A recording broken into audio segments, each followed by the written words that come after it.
उत्तर प्रदेश के प्रयागराज में आयोजित महाकुंभ के पावन अवसर पर उत्तर प्रदेश के मुख्यमंत्री आदित्यनाथ की अध्यक्षता में विश्व हिंदू परिषद द्वारा आयोजित संत सम्मेलन में लोक विख्यात संत आचार्य श्री सुधांशु जी महाराज द्वारा अपने उद्बोधन में कहा कि भारत देश भगवान राम का देश है। भगवान महावीर, महात्मा बुद्ध, गुरु नानक देव जैसे अवतारी पुरुषों ने इस देश का मान बढ़ाया है। हमारा देश विश्व गुरु के गौरव से सुशोभित रहा है। पश्चात संस्कृति के प्रादुर्भाव के कारण हमारे बच्चे अपने त्योहार, रीति रिवाज, संस्कृति और परंपराएं भूल गए हैं। इसलिए देश में बाल संस्कार केंद्र एवं गुरुकुल की आवश्यकता प्रतिपादित करते हुए महाराष्ट्र के द्वारा आह्वान किया था कि सभी संतों ने से अपने अपने आश्रमों और मंदिरों में गुरुकुल एवं बाल संस्कार केंद्र की स्थापना का प्रस्ताव रखा था। साथ ही उस दिन ही महाराष्ट्र द्वारा यह संकल्प लिया गया था कि अगले महाकुंभ के पर्व विश्व जागृति मिशन द्वारा देश में 108 बाल संस्कार केंद्र तथा 10 गुरुकुल अगले महाकुंभ के पर्व प्रारंभ करेंगे।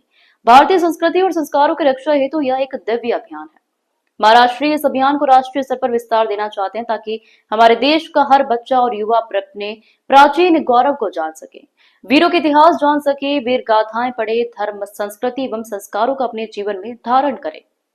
इस उद्देश्य की पूर्ति हेतु देश में खोले जाने वाले 108 बाल संस्कार केंद्रों की श्रृंखला में विश्व जागृति मिशन इंदौर मंडल के द्वारा शनिवार को स्थानीय वैष्णव विद्यालय राजमोहल्ला के सभागार में आयोजित कार्यक्रम में महाराज श्री के आश्रम से विशेष रूप से पधार रहे JL रस्तोगी संयोजक परिवार जोड़ो अभियान टीम, अनिल मित्तल सह संयोजक परिवार जोड़ो अभियान टीम एवं राजेश गंभीर सचिव आनंदधाम आश्रम की उपस्थिति में देश के 23वें बाल संस्कार केंद्र का शुभारंभ किया जाएगा। उल्लेखनीय है कि महाराज श्री की भावना और निर्देशन में देश के 22 प्रमुख शहरों में बाल संस्कार केंद्र प्रारंभ किए जा चुके हैं। हुआ था तो गुरुदेव ने सबसे आह्वान किया था सभी संतों से कि अपने अपने आश्रमों में आप कम से कम गुरुकुल अवश्य चालू करें। आज गुरुकुल की परंपराएं बिल्कुल ख़त्म हो गई है, तो सभी से आह्वान किया था। साथ में यह भी आह्वान किया था कि बाल संस्कार केंद्र भी प्रारंभ किए जाएं।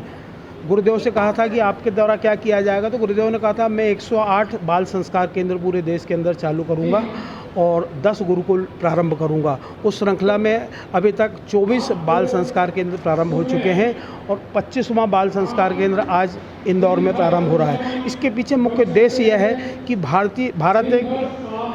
की संस्कृति, किसी भी देश की पहचान उसकी संस्कार और संस्कृति से होती है और भारतीय संस्कृति का निरंतर लोप होता जा रहा है, उसमें निरंतर गिरावट आती जा रही है। तो पुनः उस भारतीय संस्कृति को जीवित रखा जाए, उसे आगे बढ़ाया जाए, बच्चों को संस्कार दिए जाएं, बच्चों को संस्कृति के बारे में जानकारी दी जाए, वीरों की गाथा सुनाई जाए, हमारे जो ऋषि मुनियों ने किया उनके बारे में हमारे बच्चों की जानकारी हो। इस उद्देश्य को लेकर बाल संस्कार केंद्र प्रारंभ किए गए हैं और उसी श्रृंखला में आज 25वां बाल संस्कार केंद्र इंदौर मंडल के द्वारा आयोजित किया जा रहा है। कहाँ पर ये बाल संस्कार शिविर? बाल संस्कार केंद्र का आज जो प्रारंभ किया गया है वो राजमोहल्ला स्थित वैष्णव स्कूल में प्रारंभ किया गया और इस आयोजन में हमें वैष्णव पारमार्थिक न्यास का जो है वो पूरा भरपूर सहयोग मिला है। विद्यालय के सभी प्राध्यापकों का, प्राचार्यों का भरपूर सहयोग।